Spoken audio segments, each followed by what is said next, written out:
ఈ మధ్యకాలంలో రాష్ట్రంలో కానీ దేశంలో కానీ వ్యవస్థలు పాలకుల వ్యవహార శైలి చూస్తూ ఉంటే ప్రజాస్వామ్యం అనేదాన్ని నామమాత్రం చేయడం, ఎవరు అధికారంలో ఉంటే వాళ్ళకే మొత్తం వ్యవస్థలు పనిచేయాలి అనే విధంగా కొందరి ఆలోచనలు, కొందరి వ్యవహార శైలి ఇది ఇది ఇది రాష్ట్రాలకు కానీ దేశానికి కానీ ఏమాత్రమూ శ్రేయస్కరం కాదు. ప్రజాస్వామ్యం, చట్టం, రాజ్యాంగం బలంగా ఉన్నప్పుడే ఎవరి మనుగడైనా సాధ్యమవుతుంది. మనం చూసాం గత 10 నెలల కాలంలో కూడా ఎలాంటి సంఘటనలు జరిగాయో ఆంధ్రప్రదేశ్లో. అండ్ తాజాగా ఎంపీపీ ఎన్నికలకు సంబంధించి సాక్షాత్తు ముఖ్యమంత్రి గారు అంటే చంద్రబాబు సార్ ప్రాతినిధ్యం వహిస్తున్నటువంటి కుప్పం నియోజకవర్గంలోని రామకుప్పం ఎంపీపీ ఇంత యథేచ్ఛగా ఏ విధంగా అధికారులు ప్రవర్తిస్తారో అంత దారుణ వ్యవహార శైలి ఏంటో మనకు అర్థం కాదు. రామకుప్పం 16 ఎంపీటీసీలు ఉంటారు, అందరూ వైసీపీ వాళ్ళే గెలిచారు. సో వైసీపీ ఎంపీపీ ఉండే, ఆమె చనిపోయేసాక అక్కడ ఎన్నిక అనివార్యమైంది. 15 మంది అందరూ వైసీపీ వాళ్ళే. సరే, చంద్రబాబు సార్ నియోజకవర్గం కదా ముఖ్యమంత్రి గారు.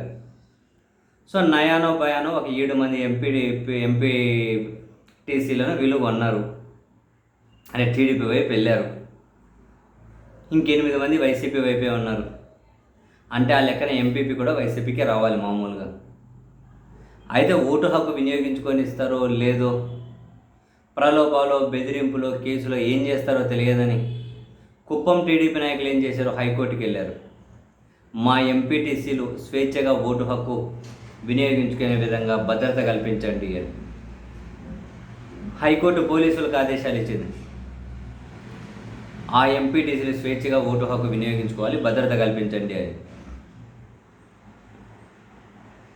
ఈరోజు నిన్న ఎన్నిక బస్సులో పోలీసుల భద్రతతోటి ఈ ఎంపీటీసీలు 8 మంది ఎంపీటీసీలతో బస్సు బయలుదేరితే అసలు రోడ్లోనే వాళ్ళను ఒక సర్కిల్ దగ్గర రోడ్లోనే టీడీపీ శ్రేణులు చుట్టుకొని ఆపేసి హైకోర్టు చెప్పింది భద్రత కల్పించండి అని. హైకోర్టు చెప్పినా కూడా రోడ్డు మీద టీడీపీ శ్రేణులు ఆపేస్తే వాళ్ళను పక్కగా జరిపి పోలీసులు వీళ్ళ ఓటు హక్కు వినియోగించుకొని అంత భద్రత కూడా ఇవ్వలేకపోయారు అంటే ఇక మన పోలీస్ వ్యవస్థ గురించి ఏం మాట్లాడుకోవాలి. వాళ్ళంటే ఇవ్వగలుగుతారు, కానీ ముఖ్యమంత్రి నియోజకవర్గం మరి ఆయన కళ్ళల్లో పడాలి అని చెప్పి పూర్తిగా ప్రభుత్వం హైకోర్టుని కానీ కేర్ చేయకుండా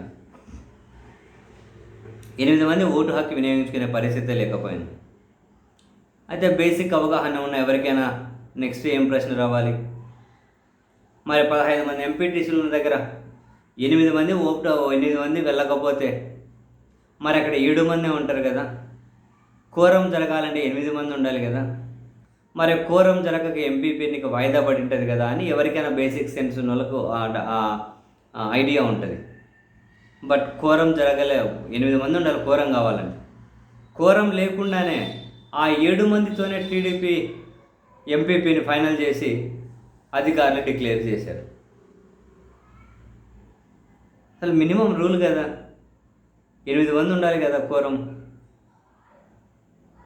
లేకుండానే 7 మందితో ఎట్లా జరిపించేశారు. ఇంత యథేచ్ఛగా ఉల్లంఘనలకు పాల్పడతారా? వైసీపీ దాని మీద కోర్టుకి వెళ్తుందట. ఇక కోర్టు ఏం చెబుతుందో ఇవి ఎప్పుడు లేతాయి తర్వాత సంగతి. కానీ ఇంత యథేచ్ఛగా ముఖ్యమంత్రి నియోజకవర్గంలోనే ఇలా జరిగితే ఇక మనం ప్రజాస్వామ్యం ఇంకోటి మాట్లాడుకోవడానికి ఏం మిగిలి ఉంటుంది అబ్బా సార్.